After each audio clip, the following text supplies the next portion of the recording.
Is your commute taking up more than your gas? You're driving more than an hour each way on major freeways and it's kicking your ass. I mean, over an hour a day is 5 hours a week, and that's a lot of your life. I just completed a temporary gig on location.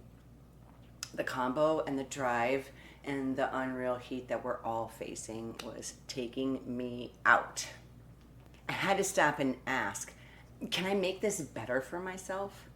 I mean, you only get one life, and you deserve to live it with as much comfort, peace, and happiness as possible.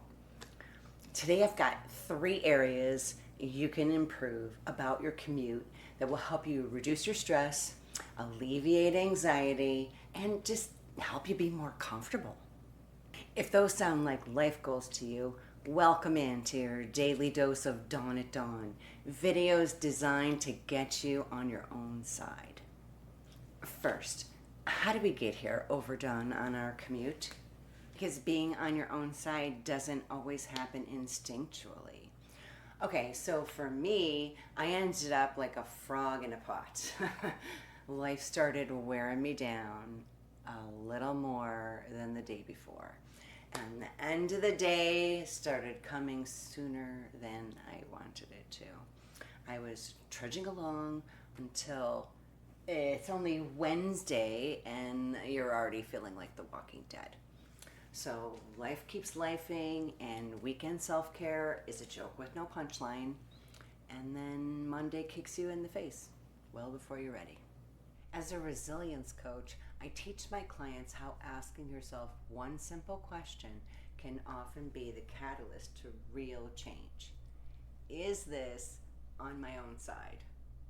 And maybe you think you've thought of everything already. Until I got serious about making things better, I assumed I had also.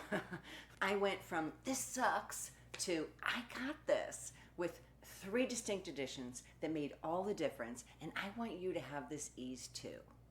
So when you hear these suggestions, you might think, oh, that's new, or I never thought about it that way before. If so, comment which ones resonate the most, because I'd love to hear. All right, so getting to the meat and the potatoes. Number one thing that helps me, and this might seem silly for you, but ongoing co-pilot support from a map app program. And I'm not here to recommend any particular map program for you. You can find your favorite. Because sure, you've driven the road 1,000 times and you can hit the curves with your eyes closed, probably. But a map program can help you see some things very clearly no matter where you are. And that helps keep your nervous system regulated. So it'll tell you what time you'll arrive. Obviously, your arrival time changes with traffic conditions. So knowing this at a glance without having to do math is regulating. Knowing what the speed limit on the road you're on is. This is especially good if there's construction in your area because fines are usually doubled. Another thing that helps me a lot is lane closures ahead, or there's an object on the road ahead. And it even says there are police reported nearby. And those are all helpful shout outs from your co-pilot. And several times I've been given the heads up about an object that turned out to be a retread sitting in the middle of the lane. And they look so innocent, these pieces of tire that come off the big rigs. They're not. Once I was driving across country and a semi blew a retread and it literally seared off the quarter panel of my Fiero. And then it got caught under the tire and sent me into the median and almost head on into freeway traffic. It was truly terrifying. So avoid anything in the middle of the road. And I was fine, so we'll go on to the next thing. My favorite feature in the map program, hands down, is the rerouting. I used to have massive driving anxiety, and I'm Gen X. I've traveled across the country using like 14 maps from AAA, but now I never worry. Last week, I met the freeway exchange where I was supposed to jump on the 5 freeway, and the ramp was closed. So I had to go on the 210 freeway that I don't remember ever being on before. I had no clue where it would take me. But I didn't have any anxiety because the map program knew.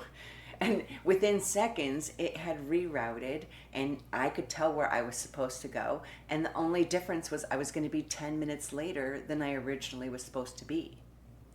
Another real benefit for me is automatic behavior. Sometimes my brain thinks I'm going to one place when I'm actually going to another, and I'll hear that you're exiting the freeway in 2 miles, and I'll be like, oh yeah, okay, this is where we're going today. So that really helps as well. Number 2 on my list is setting up my car for maximum comfort. Always have plenty of gas. This saves stress on top of everything else. Never save gas for in the morning. Having a pillow for my back. I like to shove a pillow in the small of my back and it helps me with my posture while I'm driving. I put a wrap around my seatbelt when I'm wearing like an open shirt and my belt starts to irritate my skin. I have sunglasses always in my car. And I never thought of sunglasses as self-care until I had to commute on the 118. I was going in early, and as soon as you get on the on-ramp, the sun is straight in your eyes. And the sunshade won't block it, and it reflects off the road, making even just staying inside the lanes harder to see. And if you don't have a way to safely see the road, you're not safe. My beloved hat, of course. If you don't like the window open or if you don't have hair, this won't matter. But my hair literally is a wild animal. And if I don't restrain it, I'm not safe. Having a drink or several drinks with you, outside of staying hydrated, which is absolutely self-care, I found a way to help myself cool down and have a sweet treat by bringing a frozen fruit smoothie with me to work and then drinking it on the way home when the car thermometer says 106 degrees. Oh, shoes. The gig that I was working had me in steel-toed boots. Oh, gosh. I eventually realized I could bring some flip-flops with me. And then I'd pull my jeans up over my knees and put the floor AC on to help me cool down from the heat of the warehouse that I had just spent several hours in. Massaging and stretching. I have rocks in my car. And this one is flat and it has a good trigger point massage. So I can do my neck while I'm driving, or even my trigger points in my chest or in my arms if I'm having like a flare from holding my steering wheel. I can use this to help alleviate that pain. Using my leg to hold the steering wheel in place.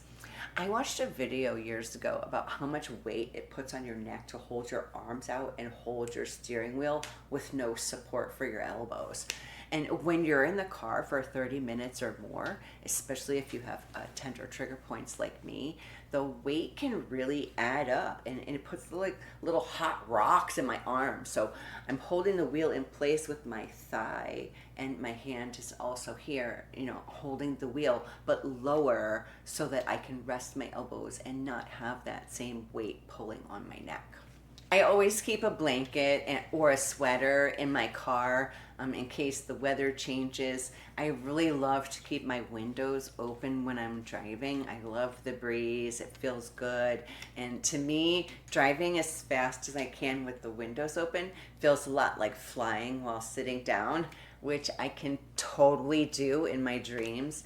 I'm a lucid dreamer and I can kick up my legs and float and like hover like a craft, like I am an actual meat suit pilot. Having something to do. I like to listen to YouTube videos while I'm driving, whether I want to be encouraged or learn something or just be entertained. It makes good use of the time. You used to listen to the radio. It's no different. And you have to be in your car anyway, so you might as well learn something or help you keep your mood up so that when you get where you're going, you still feel great. Using a sunshade when you park is very underrated. Like, cars heat up so fast, and if you make your environment as comfortable as possible, you will feel better. I mean, you're the main character of your story, and you deserve nice things.